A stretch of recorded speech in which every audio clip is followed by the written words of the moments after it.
i virkeligheden synes jeg, det er alt for billedfattigt. Ja, men det er jo det problem, du har, når du i virkeligheden bare selv laver dine ting, og ikke har en fotograf, der filmer, ikke? Men det kræver jo, hvis du vil lave den dokumentar, så bliver du nødt til, så det er jo enten eller. Ja. Så er du nødt til, hvis jeg vil den dokumentar, så er jeg nødt til at billeddække alt, hvad der foregår. Men lige nu synes jeg, der er meget speak, der fortæller en historie om en masse drama, som jeg slet ikke ser. Altså noget så simpelt som, hvis det er en historie, I bygger op, som det gør i andet afsnit, ikke? Ud og kigge på nye lokaler. Altså det er jo, jeg blev simpelthen så snydt. Så går du ind, og så slukker du kameraet og kommer ud igen og siger, nej, det var ikke rigtig noget. Hvorfor skal jeg så se det? Og det er det, jeg mener. Så skal man ligesom finde ud af, hvis jeg vil lave en dokumentar, så er jeg nødt til at have et kamera med hele vejen. Jeg vil hellere have, at det er filmet dårligt, eller der er et dårligt billede. Og lidt rysten i kamera og så videre, fordi det gør det også autentisk. Det gør det meget mere ægte. Og det er der alligevel ofte de der speaks der, de bliver også bare en smule. Altså så bliver det så tænkt. Så tænker jeg alligevel, at jeg lige nu føler jeg ikke, at jeg er rigtig med. Og du foregiver, at det her I er med hele vejen, så skal jeg simpelthen også være med hele vejen. Og så vil jeg hellere have, i stedet for at du siger, den næste afsnit, det bliver rigtig hårdt tand, så vil jeg hellere se, når du, ligesom da du åbner den der og tager revisorregnskab. Der tror jeg på, at du åbner revisorregnskabet lige der, og I sidder og taler om det. Den scene giver mig meget, meget, meget mere end de der lange speaks. Man hører ikke efter. Man hører efter, og det er der lavet alle mulige statistikker på. Især når du også har alt det visuelle. Og når der så ikke er billeder nok til at dække det, så står man af, og så hører man ikke efter. For virkelig så er speaken også, der er jo ingen tvivl om, hvor dygtig du er til at lave radio, og derfor passer det skide godt. Men nu er det jo tv. Du taler også i datid, og det vil man jo aldrig gøre i en dokumentar. Fordi alle billederne, vi ser, det er jo i nutid. Når vi snakker lige nu, så det taler vi jo om nu. Det virker bare mærkeligt, at det hele tiden bliver kastet tilbage i en datidsform, synes jeg. Hvorimod, hvis du så ikke speaker det, men i stedet for siger dine tanker på kamera, så kan du fortælle den samme historie. Så er det meget mere, det bliver meget redigeret i, at det er tænkt og skrevet som en speak, hvor hvis du fortæller det, det er sådan her, jeg har det, det er det her, der sker lige nu. Totalt enig, så der er slet ikke noget i det. For det har været mit store issue, det er også det hele tiden at snakke mere om, hvordan binder det lort sammen. Og det var meget mere skriptet i starten. Altså så det er blevet mindre, og der er blevet mindre af det, og der er stadigvæk, jeg er helt enig, jeg vil jo også meget hellere gøre det andet.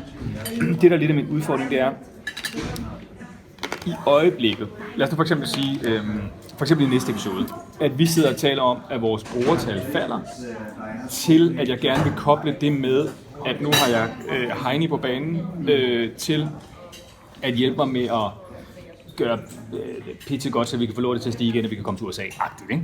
Må jeg komme med en idé? Den speak har jeg jo ikke. Nej, men det siger du bare direkte helt kort. Jamen det mener jeg, det kan jeg jo ikke sige i øjeblikket, for jeg ved det jo ikke. Jeg ved jo ikke, når vi sidder og diskuterer MAU, altså brugerantal, så ved jeg jo ikke, at det skal bruges sammen med en overgang, som handler om, at Heini kommer 3 måneder senere, hvor jeg finder, at det passer sammen. Altså så må du gå hen ad gangen. Altså så må du gå hen ad gangen, når du skal ned og mødes med Heini. Så ved du, at så kan du reelt set godt lave en gang, hvor du bare går derfra og derhen. Fordi man ser dig komme ned ad trapperne til Heini. Jeg tror bare, du skal filme meget mere, uden at vide, hvor det ender. Men det er jo lige så meget der med, om man skulle se det på de sidste 14 dage. Ja. Du kan reelt set godt, også afsnit 2, du kan godt slukke for det, du ser, og så bare lytte. Ja. Og så er det jo et problem. Det der selvfølgelig er udfordringen, det kommer også ind på, hvad er det, man vil lave. Altså vil jeg lave en dramadokumentar, eller vil jeg lave en dokumentar, hvor man rent faktisk følger, hvordan det er at bygge en virksomhed, ikke? Og der kan være noget indbygget konflikt i det, fordi det kræver højst sandsynligt noget drama for folk til at kigge med, men det bliver også nødt til at være sådan en... Du er nødt til at give endnu mere af dig selv. Det gør du i dine speaks. Du gør det jo. Jeg mangler bare billederne af det. Ja. Altså det der møde, vi havde derinde, hvor jeg stod og filmede det hele af i ansigtet, der var drama, og der kunne man godt mærke det. Ja. Men jeg tror ikke, at det er ikke for at skabe mere drama, fordi dramaet er der jo. Du fortæller jo om det. I virkeligheden er det bare billederne, der mangler til at underbygge, at det er sådan, det er. Ja. Og der tror jeg lidt, man mister dem ved, at du bliver ved med at sige, der er meget på spil, der sådan, du bare tænker, så det vil jeg se. Det er jo ikke fordi, du skal droppe speaken. Nej. De er bare for lange, og så mangler der billeder til i hvert fald at underbygge det, der bliver fortalt. Eller også vil du have, at han er i billedet, når... Det tror jeg bare vil give sindssygt meget. For eksempel der, hvor han er nede og filme den der store glasbygning med Arle og så videre, hvor han kommer ud, han går ind og siger, nu prøver jeg det her, så kommer han ud, jeg tror ikke, det var noget for holdet, og hvorfor var det ikke noget for holdet? Jeg har ikke set noget af det. Nej, det vil man gerne se. Ja. Det var noget, hvor jeg sad og tænkte... Altså, du bygger en suspense op, og så er der ingen forløs. Jo, fordi du siger, det var ikke noget, jeg føler mig helt misundt, ikke? Det kan jo være efter et møde, eller det kan jo være efter en forhandling, eller whatever. så har man jo i hvert fald brug for at vide, hvad du tænkte.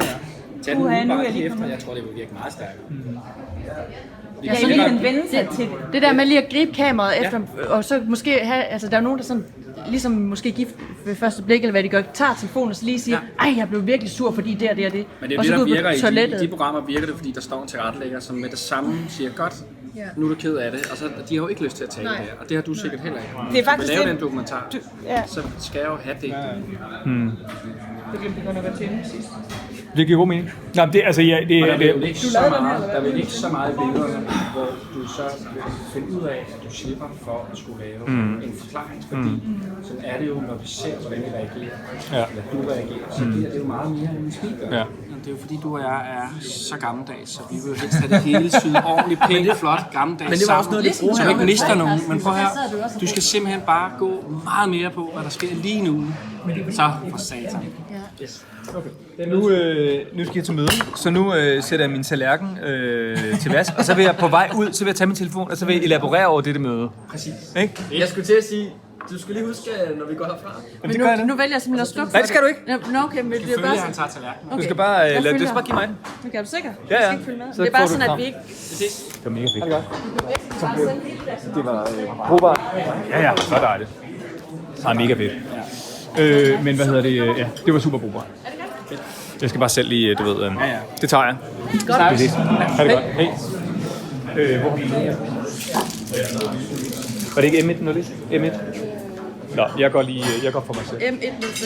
M105. Vi ses dernede. Ja. Fik man lige 8 lusinger. Nå, det er jo mega fedt. Det er jo sygt ubehageligt med at stå på, men altså, ej, det er jo ikke ubehageligt, det er bare sådan lidt. Så nu vil jeg jo så sætte som en form for opgave / benspænd / udfordring til mig selv, at der i udgangspunktet ikke rigtig skal være nogen speaks i næste episode. Det skal i hvert fald være meget, meget, meget få. Episode 3 bliver det så. Hvordan det kommer til at se ud? Ja, det kan du så se om en uge. God fornøjelse. Undskyld. Sorry. Shit. 39 kunder i 5